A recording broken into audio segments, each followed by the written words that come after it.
اس نے عرض کی السلام علیکم ورحمۃ اللہ وبرکاتہ۔ آپ صلی اللہ علیہ وسلم نے اس کا جواب دیا، پھر وہ بیٹھ گیا۔ آپ صلی اللہ علیہ وسلم نے فرمایا اس کے لیے 30 ہیں۔ امام ابو داود نے اور امام ترمذی نے اس حدیث کو روایت فرمایا۔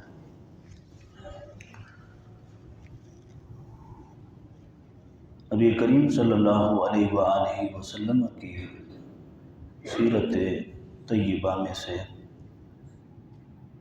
آداب زندگی، اس سے قبل جو میں نے دروس آپ حضرات کو دیے ہیں وہ آپ صلی اللہ علیہ وآلہ وسلم کی شفقت، آپ صلی اللہ علیہ وآلہ وسلم کی اخلاق، آپ صلی اللہ علیہ وآلہ وسلم کا طرز زندگی، خصوصاً گھریلو زندگی سے متعلق پچھلے جتنے بھی ہمارے درس ہوئے ہیں ان پر یہ گفتگو ہماری مشتمل تھی۔ اب آج سے جو ہمارا درس ہو رہا ہے یہ نبی کریم صلی اللہ علیہ وآلہ وسلم کے آداب معاشرت سے متعلق ہے کہ معاشرے کے اندر رہتے ہوئے لوگوں کے ساتھ ہمیں زندگی کیسے گزارنی ہے اور ان کے ساتھ اٹیچمنٹ کیسے ہونا چاہیے۔ یہ آپ صلی اللہ علیہ وآلہ وسلم کی سیرت طیبہ سے ہمیں ایسے رہنما اصول ملے ہیں جو قیامت تک کے لیے ہمیں اچھی زندگی گزارنے کے لیے کافی و شافی ہیں۔ نبی کریم صلی اللہ علیہ وآلہ وسلم کی سیرت طیبہ میں سے خصوصاً بالخصوص آداب معاشرت میں سے ایک پہلو یہ ہے کہ آپ صلی اللہ علیہ وآلہ وسلم نے سلامتی پھیلانے پر، سلام کو عام کرنے پر نبی کریم صلی اللہ علیہ وآلہ وسلم نے بہت زیادہ زور بھی دیا ہے، خود بھی عمل کیا اور دوسروں کو بھی اس سلامتی کے پہلو پر حضور نے ترغیب دی ہے۔ قرآن مجید فرقان حمید کے اندر اللہ رب العالمین نے کئی مقامات پر سلامتی سے متعلق، سلام کو عام کرنے سے متعلق اور ان کے چیدہ اصول اللہ رب العالمین نے قرآن کے اندر بیان فرمائے ہیں۔ یا ایھا الذین آمنوا لا تدخلوا بیوتا غیر بیوتکم حتی تستأذنوا وَتُسَلِّمُوا إِلَىٰ أَهْلِهَا۔ اے ایمان والو، تم دوسروں کے گھروں میں مت داخل ہوا کرو جیسے تم اپنے گھروں میں داخل ہوتے ہو، بلا جھجک۔ تم جیسے اپنے گھروں میں داخل ہو جاتے ہو ایسے دوسروں کے گھروں میں داخل نہ ہوا کرو۔ ہاں، سب سے پہلے تم انہیں سلام کہو، سلام کرنے کے بعد ان سے اجازت بھی طلب کرو، وہ تمہیں سلام کا جواب دیں اور تمہیں اندر آنے کی اجازت دیں تو پھر تم ان کے گھر میں داخل ہو جاؤ۔ لہذا یہ تمہارے لیے کسی کے گھر میں داخل ہونے کے لیے سب سے پہلا اصول یہی ہے۔ ہمارے ہاں سلام کا رواج ہے، سلام دینے کا رواج ہے، سلام لینے کا رواج ہے، سلام کرنے کا بھی ایک رواج ہے۔ ہر دور اپنے ساتھ مختلف چیزیں اور مختلف تبدیلیاں بھی لے کر کے آتا ہے۔ آپ صلی اللہ علیہ وآلہ وسلم کی حدیث مبارکہ اگر آپ پڑھیں گے یا سنیں گے تو ایک حدیث کے اندر حضور صلی اللہ علیہ وآلہ وسلم نے 3 باتیں ارشاد فرمائی ہیں، جیسا کہ اس حدیث کے اندر میں نے تلاوت بھی کی اور اس کا ترجمہ بھی آپ کو پڑھ کر کے سنایا۔ حضرت عمران بن الحسین رضی اللہ تعالی عنہ اس حدیث کو روایت کر رہے ہیں۔ یہ فرماتے ہیں کہ آپ صلی اللہ علیہ وآلہ وسلم کی خدمت میں ایک شخص آیا اور اس نے آ کر کے کہا السلام علیکم۔ الفاظ پر غور کرنا ہے۔ السلام علیکم۔ تو اب یہاں پر آپ دیکھ رہے ہیں کہ جیسے جب ہم کسی کو سلام پورا کرتے ہیں تو یوں کرتے ہیں السلام علیکم ورحمۃ اللہ وبرکاتہ۔ آگے جو ایک اور لفظ ہے اس کے ساتھ بعض لوگ وَمَغْفِرَتُهُ کا لفظ بھی کہتے ہیں، بعض نہیں کہتے۔ تو مغفرتُهُ کا جو لفظ ہے اس حوالے سے بھی علماء نے کہا کہ اس کا ثبوت احادیث سے کمزور ہے، لہذا سلام کے جو الفاظ ہیں وہ ہیں السلام علیکم ورحمۃ اللہ وبرکاتہ تک، یہ الفاظ مشتمل ہیں سلام پر۔ مغفرتہ کا جو لفظ ہے حدیث ہے، اگرچہ معنی اس کا ٹھیک ہے، معنی اس کا بالکل اچھا ہے، درست ہے، لیکن یہ ہم نہیں کہہ سکتے کہ جی حدیث مبارکہ سے ثابت ہے، لہذا اس وجہ سے میں نے کہا ہے وَمَغْفِرَتُهُ۔ تو آپ کو بھی بتانے کا مقصد یہ ہے کہ اگر آپ کسی کو سلام کہیں یا آپ کو کوئی سلام کہے اور ساتھ میں وہ مغفرتہ کا لفظ کہے تو اس کو یہ نظریہ نہیں رکھنا چاہیے کہ جی حدیث میں سلام پورا یہی ہے۔ ہمارے بعض لوگ تو اس کے ساتھ تھوڑی سی اور بھی مذاق کر دیتے ہیں، جنت حلال ہو و دوزخ حرام ہو، اس طرح کے الفاظ بھی بول دیتے ہیں، یہ غلط ہے۔ یہ جملے اس طرح سے کہنا یہ انتہائی غلط ہے، یہ سلام کا مذاق ہے۔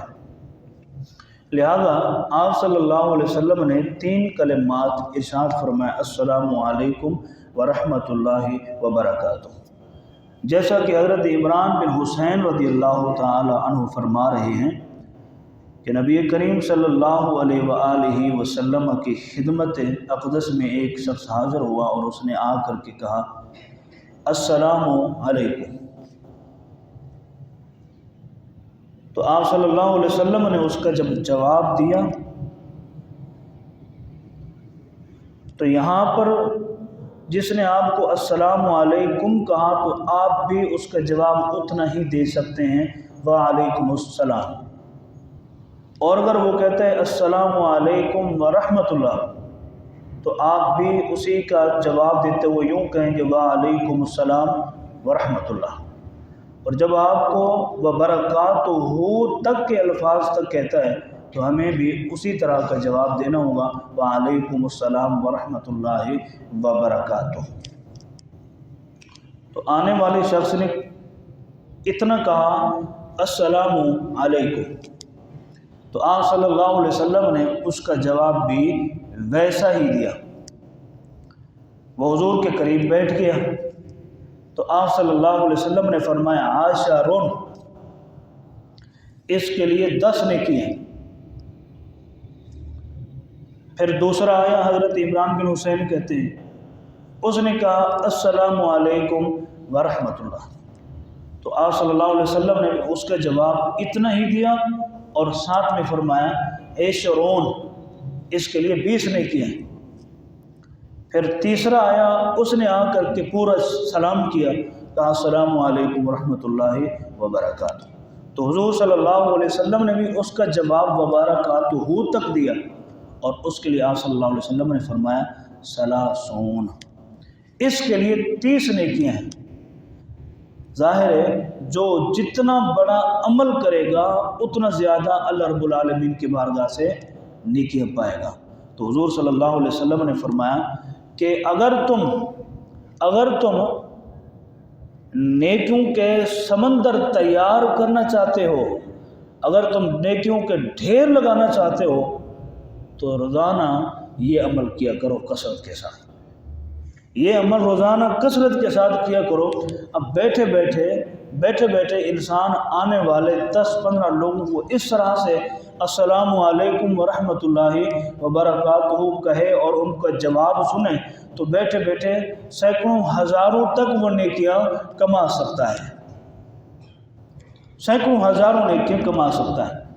تو یہاں یہ 3 جملے ہیں، اور 3 جملے پورے کہنے پر حضور صلی اللہ علیہ وسلم نے فرمایا اس کے لیے 30 نیکیاں اللہ کی بارگاہ سے لکھ دی گئی، اور جس نے کہا السلام علیکم اس کے لیے 10 نیکیاں، جس نے وہ رحمت اللہ کہا اس کے لیے 20، جس نے برکاتہ تک کہا اس کے لیے اللہ رب العالمین 30 نیکیاں لکھ دیتا ہے۔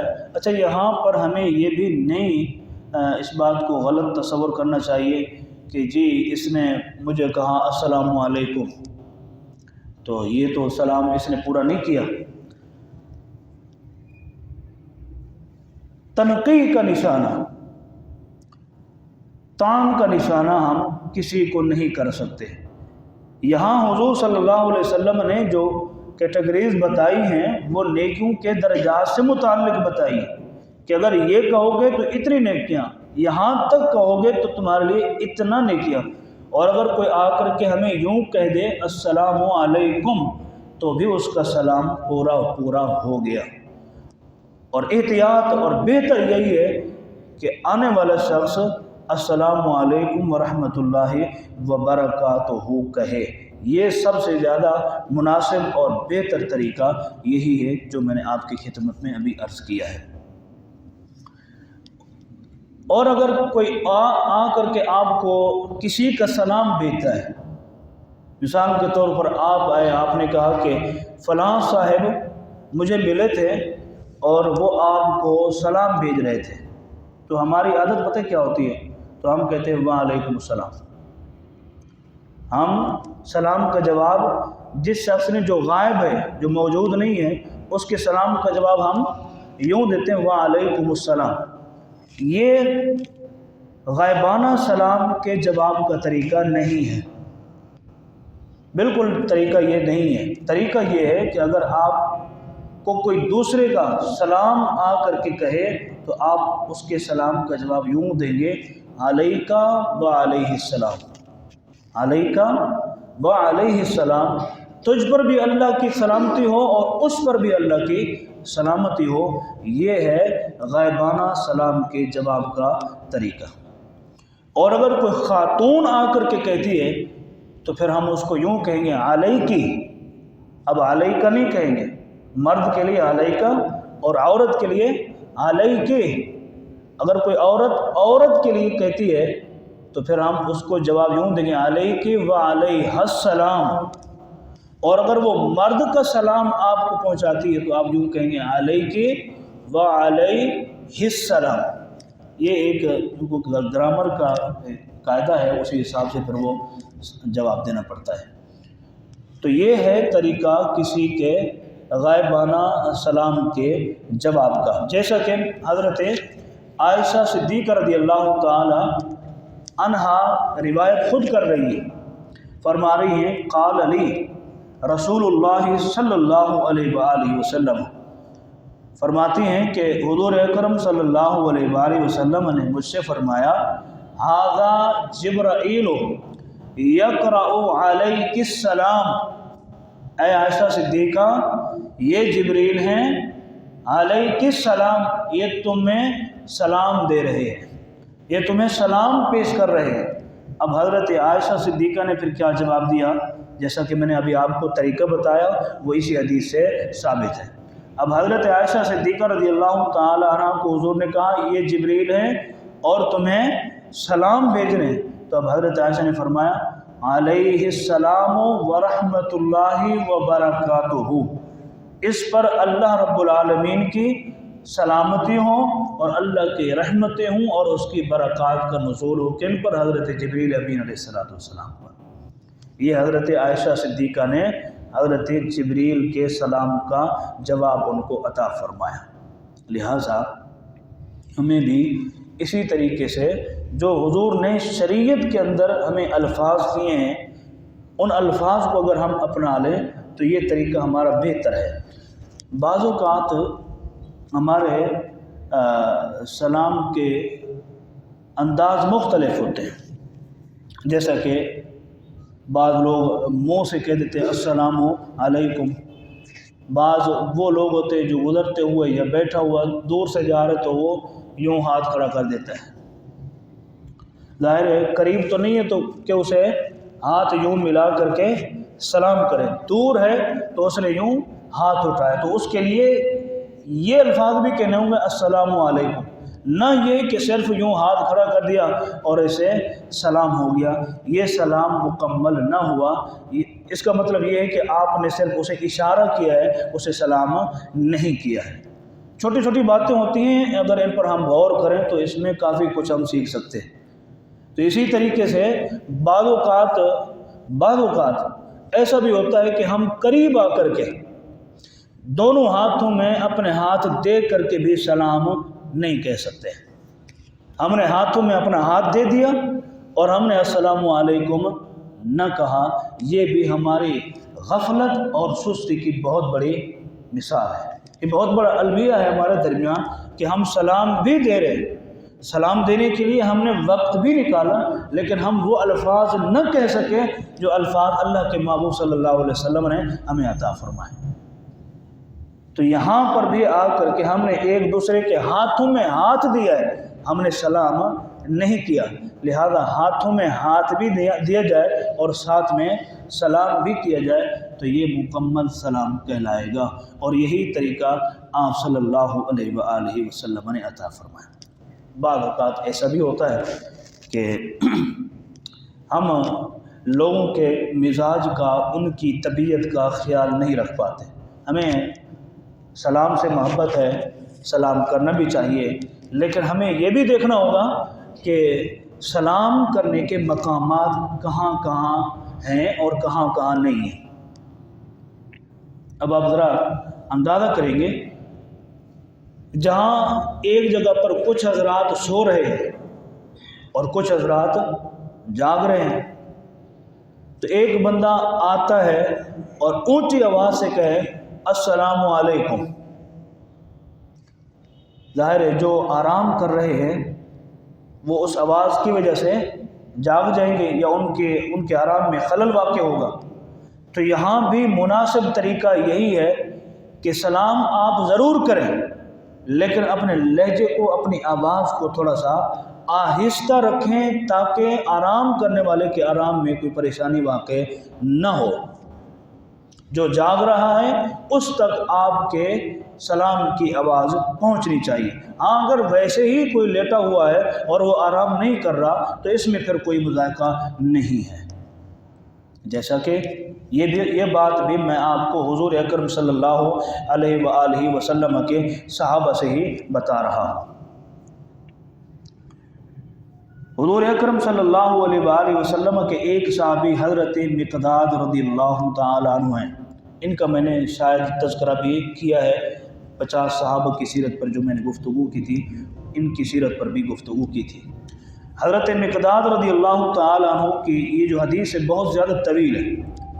یہ کہتے ہیں کہ ہم حضور اکرم صلی اللہ علیہ وآلہ وسلم کے ساتھ موجود تھے، تو ایک رات آپ صلی اللہ علیہ وسلم کسی قبیلے، کسی بستی کے ہاں تشریف لے گئے۔ ان کا کوئی مسئلہ تھا، ان کا مسئلہ سننے کے لیے اور ان کا فیصلہ فرمانے کے لیے حضور کہیں تشریف لے گئے۔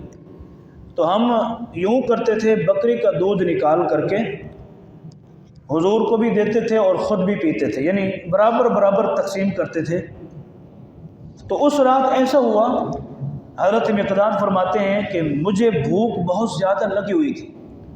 تو آپ صلی اللہ علیہ وسلم اس قبیلے میں جب تشریف لے گئے تو کافی دیر ہو گئی، حضور تشریف نہیں لائے۔ تو میں نے اس بکری کا جب دودھ نکالا تو نکال کر کے میں نے خود ہی اس کو پی لیا۔ غالباً ان کے ساتھ اور بھی افراد تھے۔ تو اسی جھونپڑے میں حضرت مقداد فرماتے ہیں ہم نے وہ دودھ نکال کر کے وہ پی لیا، حضور کے حصے کا بھی پیا اور اپنے حصے کا بھی پی لیا۔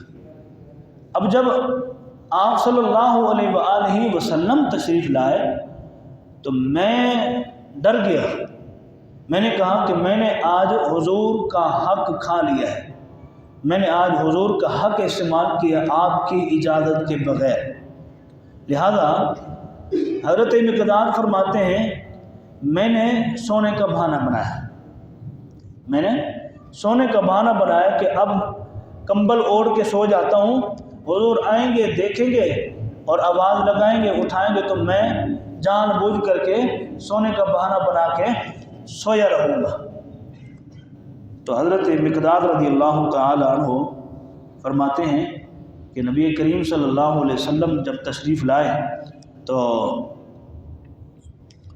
آپ صلی اللہ علیہ وسلم نے ہمیں دیکھا، میں کمبل اوڑھ کے سو رہا تھا، اندر جاگ رہا تھا، آنکھیں کھلی ہوئی تھی، اس وجہ سے کہ حضور نے اگر اٹھایا میرا دودھ کہاں ہے تو مجھے پھر جواب دینا پڑے گا، تو کمبل اوڑھ کے سو رہا تھا۔ تو آپ صلی اللہ علیہ وسلم جب اندر داخل ہوئے تو حضور صلی اللہ علیہ وسلم نے سلام ضرور کہا، سلام ضرور کہا، لیکن حضور نے بالکل آہستہ آواز سے کہا السلام علیکم ورحمۃ اللہ، بالکل آہستہ آواز سے، کہ سونے والا اگر سو رہا ہے تو اس تک بھی آواز نہیں جانی چاہیے، اور جو جاگ رہا ہوگا اس تک بھی میرے سلام کی آواز پہنچ جائے گی۔ حضرت مقداد فرماتے ہیں جب حضور نے آہستہ سے کہا السلام علیکم ورحمۃ اللہ وبرکاتہ تو میرے دل میں ایک بات جاگی، میں نے کہا آج حضور سے مجھے دعا لینی ہے، حضور نے مجھے سلامتی کی دعا دی ہے، تو اب مجھے بہانہ نہیں بنانا چاہیے سونے کا، لہذا میں نے اپنے سر سے کمبل اتارا اور حضور صلی اللہ علیہ وسلم کی خدمت میں آیا، اور میں نے سب سے پہلے معذرت کی، یا رسول اللہ صلی اللہ علیہ وسلم میں نے آپ کا دودھ پی لیا ہے، آپ مجھے معاف فرما دیں گے؟ حضور صلی اللہ علیہ وسلم نے فرمایا جاؤ، تم جس بکری سے دودھ نکالا تھا جاؤ اسے دودھ نکال کے لاؤ۔ حضرت مقداد فرماتے ہیں حضور نے تو فرما دیا تھا، اب مجھے تو پتہ تھا کہ بکری میں دودھ کچھ بھی نہیں ہے، لیکن میرے دل میں ایک بات آئی کہ میں حضور سے دعا لوں، تو میں آگے بڑھا، میں نے برتن اٹھایا، پھر جا کر اس بکری کو جب شروع ہوا تو پھر میں نکالتا ہی رہا اس بکری کا دودھ، اور ایک کٹوری بھر کر کے میں نے حضور صلی اللہ علیہ وسلم کو دی، اور حضور نے دودھ نوش فرمایا، اور پھر آخر میں حضور صلی اللہ علیہ وسلم نے فرمایا اے مقداد اللہ رب العالمین تجھے اپنی تمام تر برکتیں رحمتیں عطا فرمائے۔ حضرت مقداد فرماتے ہیں میں اس خواہش سے اٹھا کہ حضور صلی اللہ علیہ وسلم مجھ سے ناراض بھی نہ ہوں اور حضور سے میں دعا بھی لے لوں۔ اس دعا کے نتیجے میں اپنے بستر سے اٹھا اور آ کر کے حضور کے لیے دودھ نکالا، حضور کی خدمت میں پیش کیا، حضور نے مجھے دعا دی۔ تو یہاں اس حدیث مبارکہ کے اندر بھی حضور اکرم صلی اللہ علیہ وآلہ وسلم کے سلام کے جواب کرنے کا طریقہ، سلام عطا فرمانے کا طریقہ بھی یہی ہے کہ سونے والے کو تکلیف بھی نہیں ہونی چاہیے اور جاگنے والے تک بھی آپ کے سلام کا جواب پہنچ جانا چاہیے۔ انشاءاللہ اس کو آگے مزید کچھ اور احادیث ہیں وہ بھی آپ کی خدمت میں لے کر کے آئیں گے، کچھ اور غفلتیں بھی ہیں وہ بھی آپ کی خدمت میں انشاءاللہ پیش کریں گے۔ اللہ کریم عمل کی توفیق عطا فرمائے، وما توفیقی الا